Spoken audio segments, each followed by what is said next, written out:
Aujourd'hui, nous allons vous présenter ce qu'est un fonds de partage. Et pour cela, nous allons prendre l'exemple du fonds Invincible Été qui a été initié par Olivier Goy, qui est atteint de la maladie de Charcot. À la fin de la vidéo, vous allez d'ailleurs retrouver une interview que Jean-Benoît et moi avons réalisée d'Olivier au sujet de ce fonds. Pour commencer, qu'est-ce qu'un fonds de partage? Un fonds de partage, c'est un fonds qui partage. Il partage ses revenus entre les investisseurs qui investissent dans le fonds et des associations. Les investisseurs renoncent donc à une partie de leur rendement au profit des associations. Concrètement, les revenus du fonds de partage ne sont pas tous reversés aux investisseurs, mais ils sont donc aussi reversés à des fondations, des associations caritatives ou des organisations humanitaires qui sont évidemment préalablement définies dans la documentation du fonds. Prenons l'exemple du fonds Invincible Été qui est géré par la société de gestion PAMS. Jean-Benoît, est-ce que tu peux nous dire qu'est-ce que le fonds Invincible Été? Alors, le fonds Invincible Été, qui a le même nom que le film que vous connaissez peut-être, qui retrace le combat d'Olivier face à sa maladie, c'est un fonds qui a comme objectif de reverser 3% de rendement à ses investisseurs et de reverser tout le reste de la performance à des associations qui ont, elles, pour mission de lutter contre la maladie de Charcot ou alors d'accompagner les malades atteints de cette maladie. Voilà, donc on estime que tous les ans, le fonds pourra reverser environ 5% aux associations. C'est-à-dire que si le fonds fait 10 millions d'euros, les associations recevront environ 500 000 euros. Si le fonds fait environ 20 millions, c'est la taille cible d'ailleurs du fonds, eh bien les associations recevront 1 million d'euros. Et si jamais un jour, pourquoi pas, le fonds fait 100 millions, les associations recevront tous les ans 5 millions. Je pense que vous avez compris le principe. Donc rentrons un petit peu plus dans les détails. À moi de te poser une question, Sophie. Dans quoi finalement investit le fonds Invincible Été? Comment il fait pour gagner de l'argent? C'est important quand même. Eh bien très concrètement, le fonds Invincible Été, c'est un fonds qui investit dans des fonds de dette privée. C'est-à-dire que les équipes d'investissement de PAMS vont sélectionner les meilleurs fonds de dette privée du marché et investir dedans. Pour rappel, un fonds de dette privée, c'est un fonds qui prête de l'argent à des entreprises.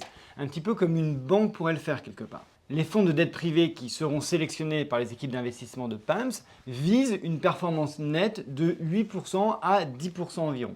Et d'ailleurs, dans sa présentation marketing, le fonds présente par exemple des fonds de Goldman Sachs et de Muzinich dans lesquels il pourrait investir. L'avantage d'investir dans un fonds qui investit dans plusieurs fonds, comme donc le fait le fonds Invincible Été, eh bien c'est évidemment la diversification du risque, puisque au final, vous investissez dans plusieurs fonds qui ont chacun des dizaines de prêts réalisés à des centaines d'entreprises et donc c'est très granulaire. Alors combien vont toucher les investisseurs? Alors les investisseurs vont recevoir 3% tous les ans. C'est capé, ils ne recevront jamais plus. Comme on vient de le voir, le fonds devrait recevoir des fonds dans lesquels il investit un rendement de 8% par an environ. Donc normalement, le fonds pourra payer sans problème 3% aux investisseurs. Mais alors là, vous vous demandez peut-être qu'est-ce qui se passe si les fonds sous-jacents ont des rendements qui sont que de 2% et non pas de 8%. Tout à fait, qu'est-ce qui se passe? Et bien là, les investisseurs ne recevront que 2%. Et alors, combien vont recevoir les associations? Les associations vont recevoir la performance des fonds sous-jacents, donc 8% attendus, moins les 3% reversés aux investisseurs, moins tous les frais du fonds, c'est-à-dire les frais de gestion de la société qui gère le fonds, les frais de dépositaire, les frais du commissaire aux comptes, les frais des avocats qui ont rédigé la documentation légale, etc. Et alors justement, pour maximiser les dons aux associations, eh bien la société de gestion PAMS a décidé de ne pas toucher de frais de gestion, ni de carried interest. Donc PAMS ne touche rien pour gérer ce fonds, elle le fait gratuitement. Ouais. Dans la réalité, elle touche des frais de gestion, mais elle les reverse entièrement, instantanément aux associations. Donc c'est extrêmement rare, vous vous en doutez. Dans tous les autres fonds de partage qu'on connaît, les sociétés de gestion se font rémunérer pour leur travail, ce qui n'est pas complètement aberrant entre nous. Et notez d'ailleurs aussi que les avocats qui ont réalisé la documentation, donc Gide, pour ne surtout pas leur faire de publicité, ont décidé de le faire gratuitement également. Stéphane, si tu nous écoutes. Donc au final, les frais du fonds sont très bas et c'est vraiment une caractéristique spéciale de ce fonds de partage. Donc pour revenir à la question, combien vont recevoir les associations? Eh bien elles devraient recevoir 5% de l'actif du fonds tous les ans, c'est-à-dire les 8% moins les 3% qui sont reversés aux investisseurs. Alors, vous vous demandez peut-être s'il y a d'autres différences avec des fonds, dirons-nous, plus classiques. Alors la plus grande différence avec des fonds classiques, eh bien, c'est que la performance du fonds pour les investisseurs est capée, c'est-à-dire le maximum est de 3%. Et 100% des rendements nets de frais générés par les fonds seront reversés aux associations qui ont été sélectionnées par le fonds. Sinon, il n'y a pas d'autre différence avec un fonds classique, hein. Le fonds a les mêmes obligations qu'un fonds classique. Il gère de la même façon, avec le même professionnalisme, avec les mêmes équipes de gestion, il y a les mêmes auditeurs, etc. Alors pour ceux qui se demandent qui est Olivier Goy, eh bien, Olivier Goy, c'est un entrepreneur français à succès qui a atteint de la maladie de Charcot. Et c'est lui qui a l'initiative de ce fonds. Donc, il n'est pas actif dans la gestion du fonds, mais il a grandement aidé à ce que le fonds se structure, il a rassemblé des partenaires pour que le fonds prenne vie, et il a lui-même investi 1 million d'euros dedans. Donc il y croit. Il a voulu créer ce fonds pour soutenir l'ARSLA et l'Institut du cerveau, qui sont deux organismes qui recevront les dons du fonds, donc les fameux 5% tous les ans, pendant toute la durée du fonds, donc espérons-le, 99 ans. Et cela leur permettra d'accroître les financements pour la recherche et d'aider les malades. Alors nous, on a demandé à Olivier comment lui était venue l'idée du fonds de partage, s'il pensait que la performance de 5% pour les associations était atteignable ou non, ce qui plaisait le plus et le moins aux investisseurs du fonds, si un fonds de partage était difficile à structurer et surtout quel était son secret pour avoir réussi à lancer ce fonds aussi rapidement. Et donc, voici ses réponses. Depuis que l'on m'a diagnostiqué la maladie de Charcot, je me bats pour la recherche et pour la place du handicap. Grâce à toutes les initiatives autour du film Invincible été, du livre Invincible ou du concert à l'Olympia, ce sont désormais plus de 3 millions d'euros de dons collectés pour la recherche en France et au Canada, mais je vois aussi les limites de mes actions. Les dons privés ponctuels demandent un gros effort pour aller les chercher, dîners de gala, concerts, événements sportifs, et chaque année, il faut repartir de zéro.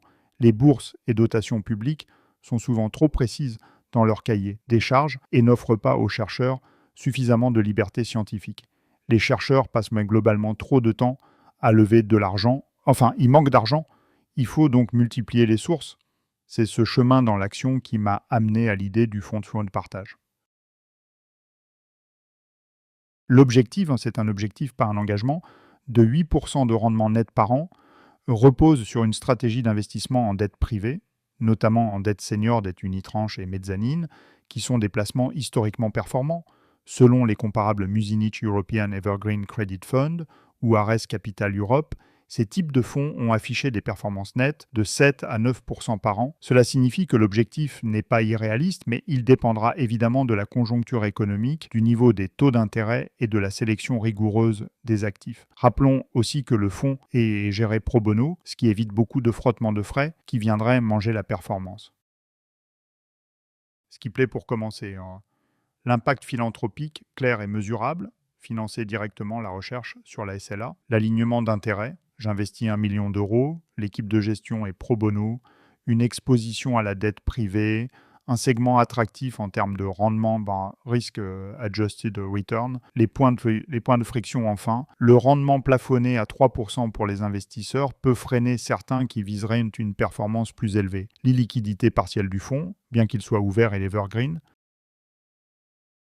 Oui, car il implique une ingénierie financière et juridique spécifique pour organiser le mécanisme de partage des rendements. Contrairement à un fonds classique, ici, il faut une transparence totale sur le rendement et la redistribution à la recherche. La structuration pro bono nécessite aussi des ajustements fiscaux et comptables. Par exemple, les frais de gestion sont transformés en dons. Le fait de structurer cela dans un fonds evergreen complique encore les choses. Les équipes de Gide ont fait un travail formidable. Et pro bono, je leur dois beaucoup. Je pense que c'est la combinaison de plusieurs facteurs, un modèle clair et impactant. L'association avec la RSLA et l'Institut du cerveau confère au projet une dimension solide et européenne. Un effet réseau puissant grâce à de nombreux investisseurs et entreprises sensibilisées à la cause du handicap et de la SLA mobilisées très tôt. Une structuration attractive en alliant impact social et véhicule d'investissement structuré, le fonds a su convaincre rapidement, mais le chemin est encore long. Nous sommes partis pour 99 ans. Si vous désirez en savoir plus sur ce fonds, nous vous invitons à contacter les équipes de PAMS ou alors directement Olivier qui est très actif dans la promotion de ce fonds. On vous présente rapidement quelques slides de la présentation. Vous pourrez mettre pause pour les parcourir. En tout cas, on l'a trouvée particulièrement bien faite, donc bravo à toute l'équipe. Nous précisons que nous n'avons évidemment pas été rémunérés pour réaliser cette vidéo et que nous n'avons aucun conflit d'intérêt concernant la promotion de ce fonds. Olivier est un ami avec qui j'ai beaucoup travaillé il y a quelques années et ça nous a fait plaisir à Anne-Sophie et moi-même de mettre en avant ce très beau fonds et qui a pour le coup un réel impact. À bientôt.